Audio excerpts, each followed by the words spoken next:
Hello, everyone. Shua Allegra here. So, as I mentioned before, I am bringing new and old friends to my platform and just having conversation about who they are, what they do, how they're changing the world in their own corners, and and broadly as well. So today I have my new friend Kasey King with me. Kasey, do you mind just letting us know who you are and what you do? Yeah, most definitely. Again, my name is Kasey King.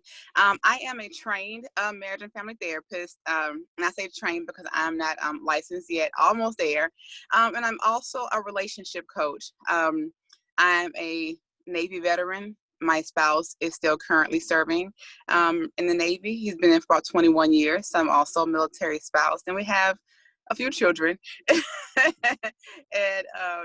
a couple of dogs. But yes, my Mhm. passion is working with couples and relationships. Wow, wow. Well, thank you, for your service, both as as a member of the military, but also as as a military Thank you. spouse. Thank you for your whole family for all that you do for our country, and also thank you for what you do in the field. As you probably know by now, that I also work in the in counseling. So I admire people who choose to help others be better and enjoy life to the fullest. So tell us a little bit about your backstory. How did you become a marriage and family therapist? I feel that, and I always tell people that it's not something that I found. I just believe that it found me. Mm, Um, Growing up, I've never wanted to be in the field of therapy. I always wanted to be like my grandmother. I always wanted to be a nurse. I have no mm. idea why, because nursing is a different level of smartness. I always tell my friends, I say, "You're nurse smart." that's Love that. Yeah. that's different. Hmm. But I think just looking back at the relationships that I had, and I didn't really go into this field until after I got out of the military, Mm, and I thought I was going to go off into the field of social work.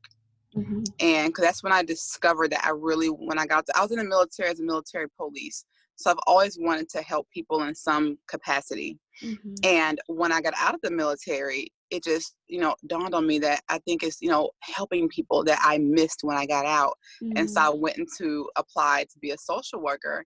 And there was a professor there and said, well, let me talk to you about this. The social work department, they were not there. So it was just, mm, I believe in everything happens for a reason.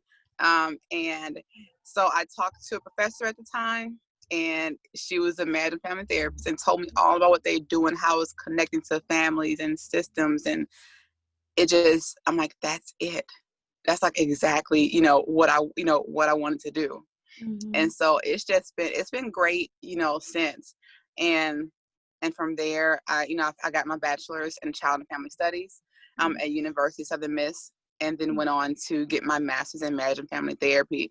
But I just feel just being at that place in that moment, it mm. just spoke to me about Yeah. working with the entire family, because oftentimes, just working with an individual, they are what they've been through, Mm, mm. you know, and what they've been through comes from their background, the way they've interacted with others, the way they saw their parents or their siblings interact. And so Yeah. I just believe in just connecting all those pieces together. And so Hmm. that's why I love this, love this field so much. Yeah. Oh, thank you. So, I mean, I'm just here like nodding every word you're saying. But it's so true. So often we, systems of care, whether it's, counseling, even medical stuff, like, we often look at the person that's coming for our doors as like an isolated individual. It's like, this is one person I'm treating. This is the only person that's on my caseload with the doctors, only person that I'm seeing in my office for counseling. But we forget. It's not that we don't know, we just forget that people exist within the context of relationships. Every Exactly. person is connected to someone else who supports them outside of our professional doors per se. So we can help the person, give them all the coping skills, help them heal in the office, and then they're going back home to the same environment that that they're part of. And it not only sometimes it under it's like they end up undoing everything they learn in sessions, but also it becomes harder for them to apply what they're learning if they're really in an environment that's not supporting them in a way that they need to be supported. So yeah, supporting Exactly. the whole family, working with the entire family is important. And it's whoever the person identifies as family. Sometimes it's their friend, sometimes it's a True. coworker that's a very good, family support for them. So I so wholeheartedly, And I really would love to see that more, in the mental health field, because oftentimes if you've been through internships and residencies and, practicums, all these things, most places have you going to work with the individual, which oftentimes, they're between, 8 and 17, and you're going to work with the child and I find myself, I'm like, I just don't feel fulfilled in that, because it's so much more going on inside that house. Exactly. And not just with that child. So I always found a way to make it about the family, because when you go into internships, they have you set up with one person. Right. But I always found a way to bring it back, whereas, Mom, how are you doing? How is your day? And, Dad, what's going on? What are some things that you are noticing? How is it affecting, the household? What is it like with you and Mom? Because they want you to work with the individual, but without understanding the whole dynamic, right. It's hard to do that. So you have to look at the whole picture, so Well, so you and I, we speak the same language for sure. So this work can be hard. I mean, not can, it is hard, because you're dealing now with people, just emotions. Like you say, it's one person, you might come through your door, but then you're dealing with everything else maybe that the family been through, and I do a lot of trauma work. So I see things through that trauma lens, and it's just, and honestly, all of us been affected by one thing or another. So why even, I guess, do you keep going on the field, like one that's high need, which is good that we're there to serve, but two, that's also demanding and taxing on our own, wellness at the same time? I think, why do I go do it? Because it change, it needs to be changed, and it has to start somewhere. And I think what keeps me going is just seeing the growth. Just as you are, I like to work with analogies. Just as you have that garden and you just I was going to get some stuff to make tomatoes, well, not make tomatoes, but to grow tomatoes last weekend. I came back and looked at the front yard, and okay, well, the weeds have to be pulled, and we have to do all this work. And once you do that, you're sitting there just looking at dirt. And you're waiting on it to grow, but when it grows, it becomes this beautiful thing. And I can't believe that I had some part in that.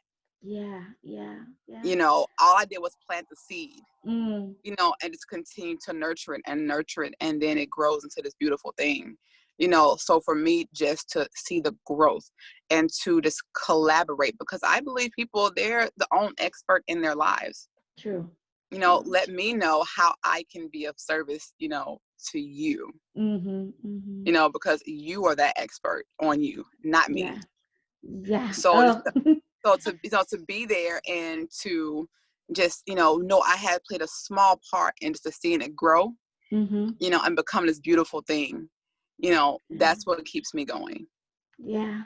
Oh, well said. I often say, tell people the same thing, clients or anyone that I'm working with. I say, this is your life. I'm just walking with you in this journey. I will not make decisions for you. I will not, do the work for you, but I'll be here to support you and give you the tools that you need in order to thrive. So well said. Well said. So how can we support you? How can, our listeners, people listening here, support you in what you're doing? Oh, wow. I think this one way to support, I think for me, and I'm going to go a couple of different ways with this, because one, of course, I have my groups. You can join my Instagram group, KSalone Coach, my Facebook group, KSalone Coach, and my other business group, KSalone Relationship Coaching Services. But also, just another way to help me indirectly is really having conversations in your home. Just having those necessary conversations. And one of the reasons why I also added, coaching, just to my platform, because not everyone needs a deep healing, because they are there, they've worked through the hard work. Now we need some maintenance, need to kind of learn how to better communicate and implement boundaries. And so for me, this another way to, help me, engage in those conversations. A lot of times we're not having those conversations, and when something comes up, how did I not know this about my partner? How did we not have this conversation 5 years ago, 10 years ago? Yeah. So yeah, I think, other than, following me on, my social media, platforms, I also really just, start in a home. Yes. And I feel, even though I don't know you, I think that's one way to just, you know, help, to help me and my Hmm. cause in growing relationships. Yes, yeah, definitely. And we'll make sure we add those links in the description as well so people can just click on them and go there. But yeah, it does start at home. We have to have this conversation. We have to, be talking about those things. And I like, you, oh goodness, I'm so surprised at how we're so much alike. That I too started doing coaching because I have people who don't need my counseling services anymore. Yeah. They need, they frequent, especially for trauma work. Okay, I feel like I'm in a good place. I'm in a healthy place. I process, I purge everything I needed to. I feel like, and I've got my healing, whatever that looks like for them. And then, they're like, okay, but now what I do with my life? This is a new life I'm living. I'm not sure Yes. where to go to the next step. So then came, Yes. the kind of resilience coaching and all the over stuff that I do around coaching. But yeah, it's two different services, but they're both needed. They're both needed. You Yes. have to And they're heal both in order needed. to And thrive. Hmm. I tell people all the time, they really can go great, you know, together, Hmm. and Hmm. there's a distinct need, in the coaching field. But also if I talk to someone, and the way I like to gauge it is just me and my system's mind. I like to scale. Yes. Because for me, I overanalyze. Hmm.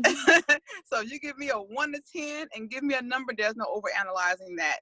If you are Hmm. 3 or 4, okay, therapy maybe a little more for you because we got a Hmm. long ways to go. But if, Right. hey, my relationship, we're kind of at, we're at 6 or 7. Hmm. But there's still just a little breakdown in the communication. Okay, well, Hmm. coaching may be, better Right. for that because you're already in a good place. Your Hmm. foundation is good. Your relationship is pretty good. We just need to learn ways to listen better, learn just certain Hmm. techniques, and skills. So I think it is very much needed. Yeah, yeah. Well, thank you again so much, not just for being here today, but for being in this world and for doing the work that you do in, helping people improve and transform and improve their relationship and their families. Thank you so Oh, much, no problem. Kasey. You are welcome.